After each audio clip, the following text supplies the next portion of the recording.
Graça e paz, graça e paz do Senhor, amém, glória a Deus. Irmãos, que bênção nós podermos estar reunidos e nós teremos a parte da tarde um momento muito especial, momento da ceia do Senhor.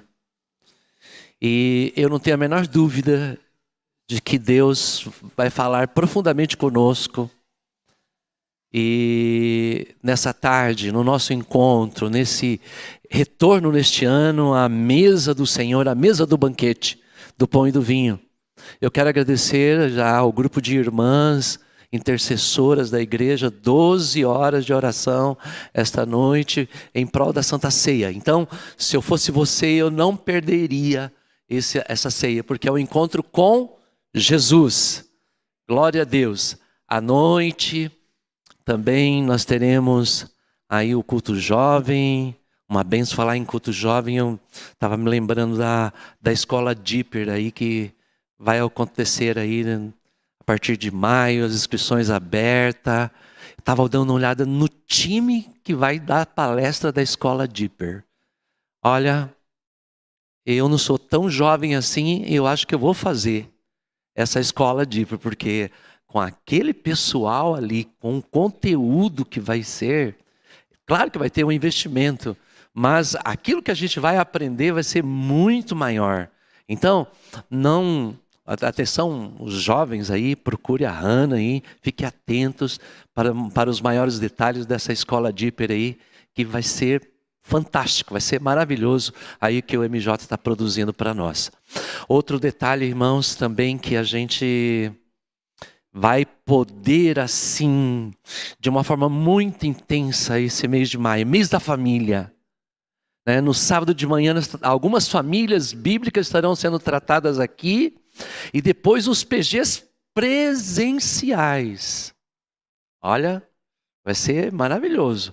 Quinta-feira eu participei do PG lá na casa do Paulinho, foi um PG presencial, foi maravilhoso, né? Foi maravilhoso o pequeno grupo, e ainda mais agora voltando com todos os pequenos grupos, vai ser um movimento, sábado assim para a gente deleitar na presença do Senhor, na parte da manhã e também na parte da tarde, estudando a palavra de Deus, compartilhando, digerindo tudo aquilo que o Senhor colocar na nossa mão.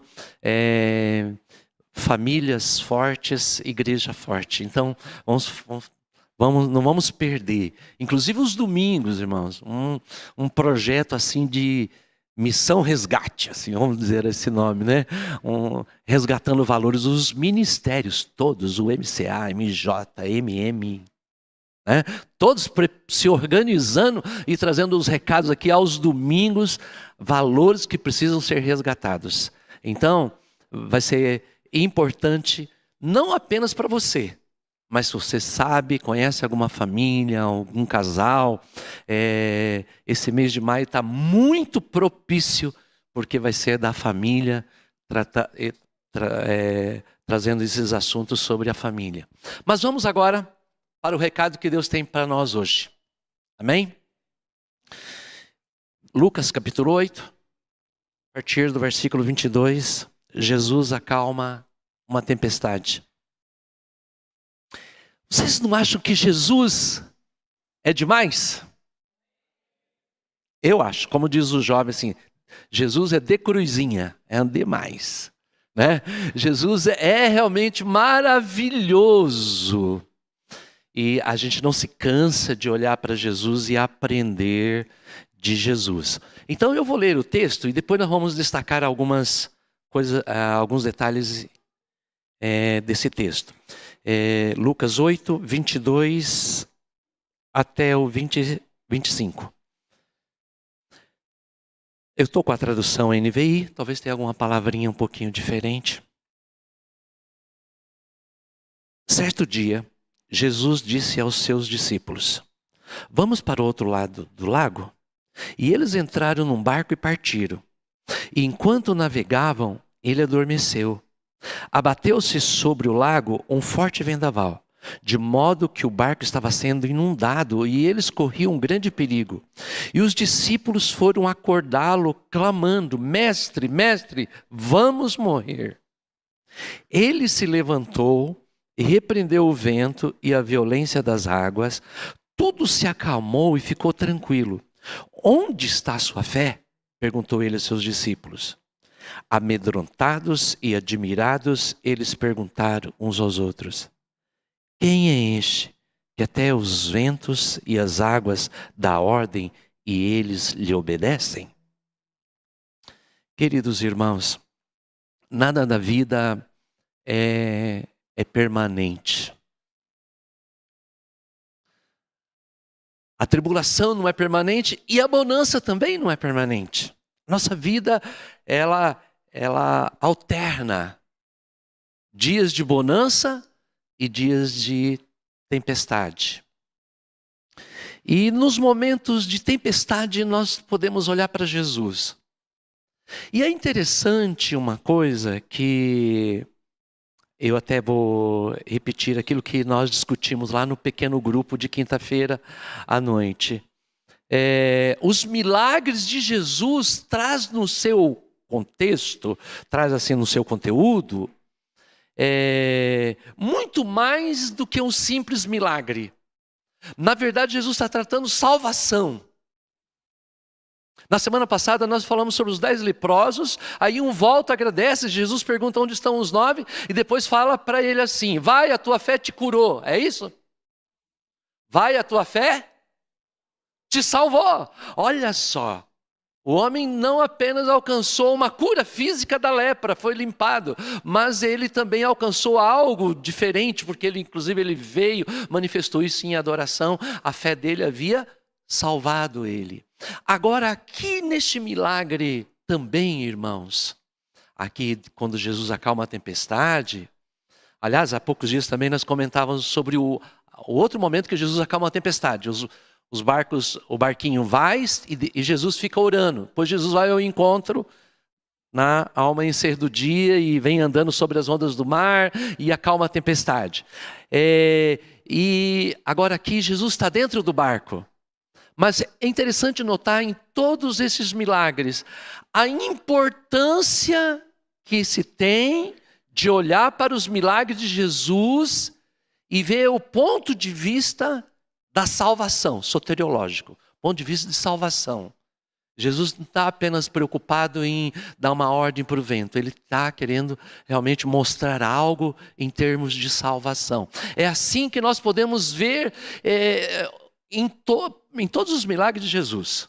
Eu não descobri nenhum milagre de Jesus em que não estava por detrás, não tem por detrás um recado do Senhor a respeito da salvação.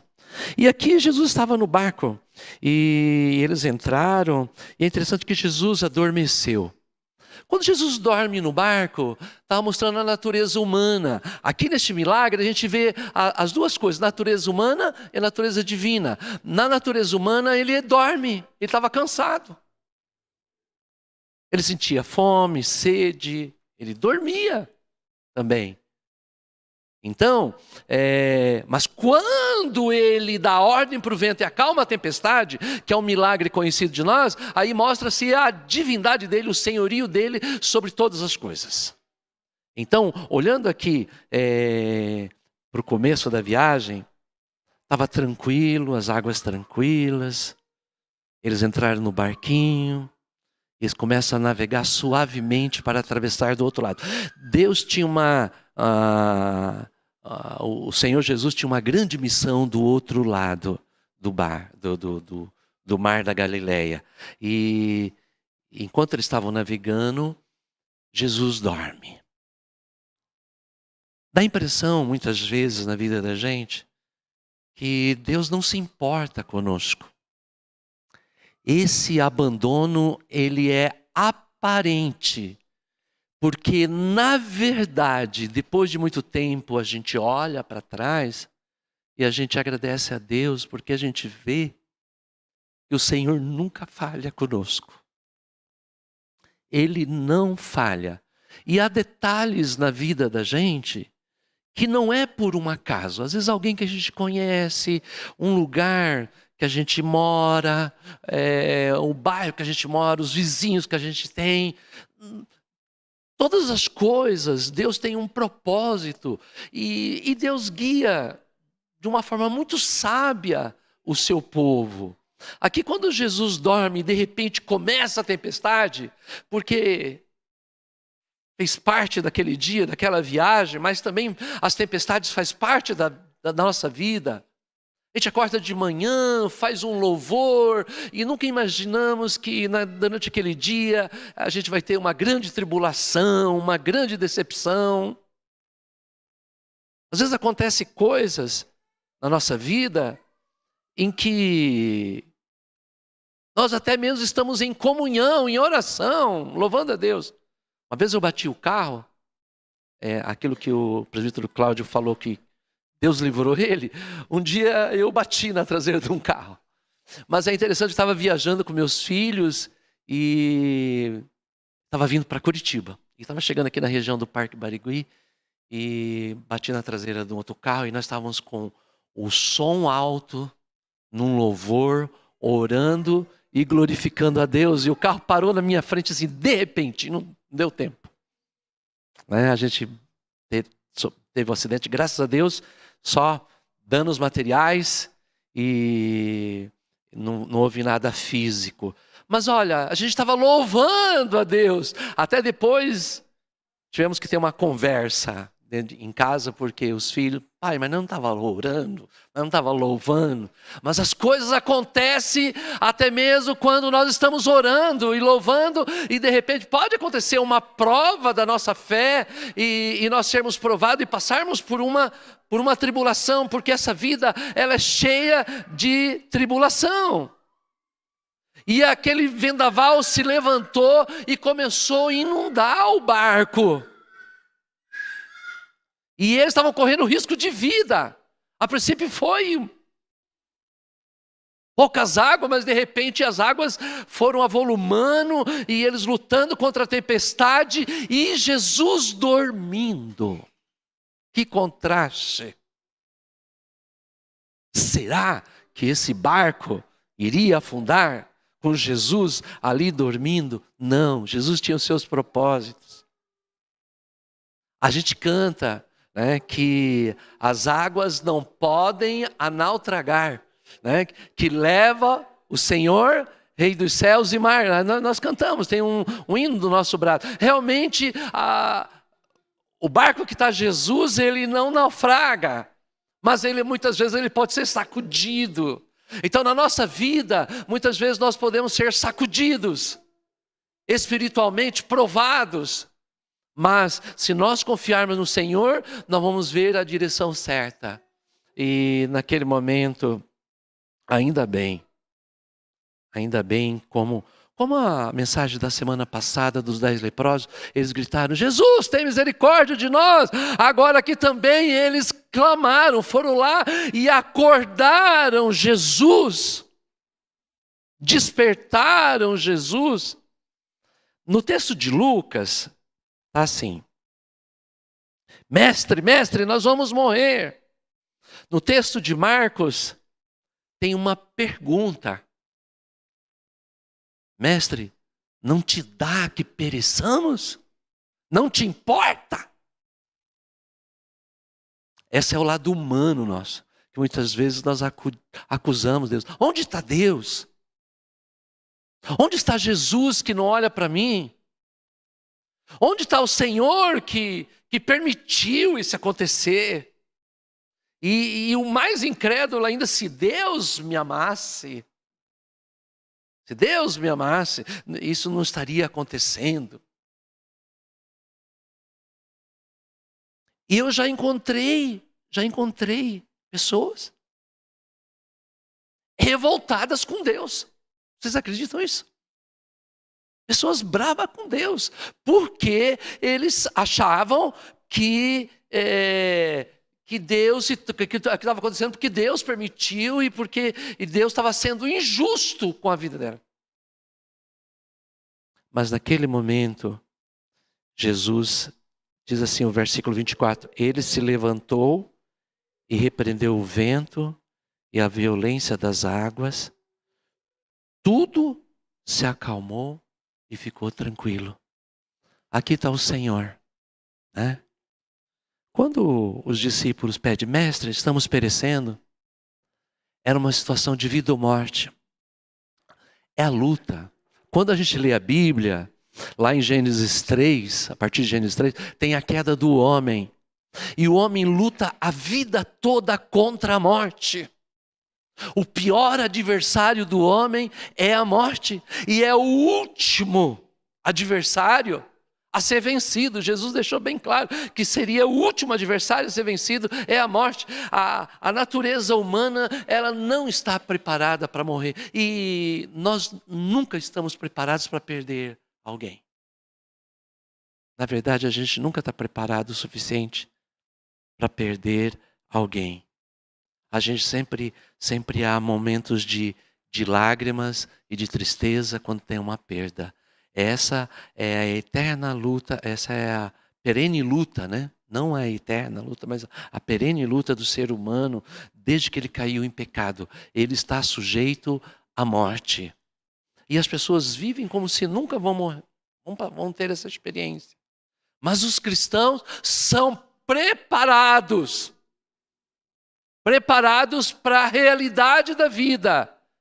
Porque se isso acontecer é apenas um sono, que vai durar apenas um piscar de olhos.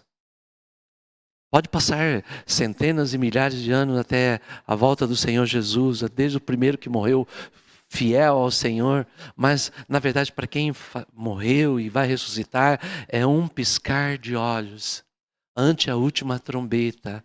Então, meus queridos irmãos, nós temos um Senhor que morreu por nós e que ressuscitou por nós, para nos dar o exemplo. Conta-se uma história na África, que as pessoas tinham medo de atravessar um rio. Eles achavam muito perigosos. E eles achavam que morreriam. E aí um missionário pregou o evangelho e falou assim, vou ensinar vocês como a gente pode atravessar esse rio. Ele foi na frente, mergulhou no rio, atravessou do outro lado, saiu andando. Na outra margem ele gritou, pode vir, tá vendo? Eu já passei, já estou aqui. Na verdade, o exemplo daquele missionário é o exemplo que Jesus fez por nós lá na cruz. Ele já passou a morte, ele já ressuscitou, e ele é a ressurreição e a vida. E ele diz para nós, prossigamos firme, vamos confiar, porque ele já venceu, ele já deu o exemplo que é possível vencer a morte, e aquele que confia no Senhor vai vencer, amém? Mas naquele momento aqui da tempestade, Jesus repreendeu o vento e o mar, as ondas se acalmaram, o vento parou de soprar. Porque Ele é Senhor da natureza, amém, irmãos? Ele é Senhor de todas as coisas. Ele é o Senhor da vida. Ele aqui está o Senhor da natureza, mas Ele tem várias ressurreições, inclusive no mês de maio estarão trabalhando a ressurreição. Sábado que vem mesmo é um milagre de ressurreição que vai ser tratado aqui no sábado de manhã. Então, meus queridos irmãos, a ressurreição, porque Ele é Senhor de todas as coisas e Senhor da vida. A tua vida, meu querido irmão, não poderia estar em melhores mãos. Está nas mãos do Senhor Jesus Cristo, que é Senhor de todas as coisas. E durante as tribulações da vida, esse texto nos ensina que Ele tem a autoridade. Os discípulos não poderiam acalmar a tempestade, mas Jesus tinha plena autoridade. E na sua autoridade, o mar se acalmou, a tempestade cessou. Mas Jesus depois repreende os discípulos, perguntando para eles, aonde está a vossa fé? aonde estava a fé deles. Porque na verdade eles estavam lutando contra a tempestade com as suas próprias forças. Então eles estavam exaustos. Quando Jesus é acordado, ele mostrou que ele é soberano sobre todas as coisas, sobre o vento, sobre a natureza, e que a vida está no controle dele. Então ele dá essa repreensão para os discípulos, porque muitas vezes esse desespero, eles estavam desesperados. Como disse lá no texto de Marcos, é praticamente uma cobrança para Jesus. Uma cobrança. Não se importa que nós estamos quase morrendo? E aí Jesus repreende. Homens de pequena fé, onde está a sua fé? Perguntou ele aos discípulos. Aonde está a confiança de vocês? Então, na hora da luta, na hora da tribulação, vamos confiar no Senhor, amém, irmãos?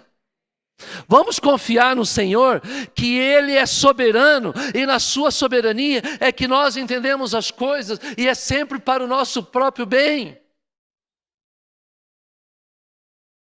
E quando chegou a bonança, e eles, amedrontados e admirados, eles perguntaram uns aos outros: quem é este que até os ventos e as águas dá ordem e obedecem? Quantos milagres eles haviam visto de Jesus? Quantas ações eles viram em Jesus? Mas naquele momento eles ficaram assombrados. Quem é este? Isso mostra até certo ponto, um distanciamento de comunhão com Jesus. Quem é este? Eles não conheciam Jesus. Eles não haviam sido chamados por Jesus. Ele já não tinha acalmado a tempestade. Ele já não tinha feito outros milagres. Aliás, aqui, quando Jesus acalma a tempestade, depois de um dia intenso de ensino, de curas e de milagres, e no entanto agora ficam admirados. Quem é este? Este é um desafio para nós, irmãos, confiarmos. Este é Jesus, o Senhor sobre todas as coisas. Este é o Rei dos reis e Senhor dos senhores. No final, eles notaram que Cristo cuidava deles. No final, eles entenderam, Jesus estava cuidando de cada detalhe. Por isso a tempestade se acalmou.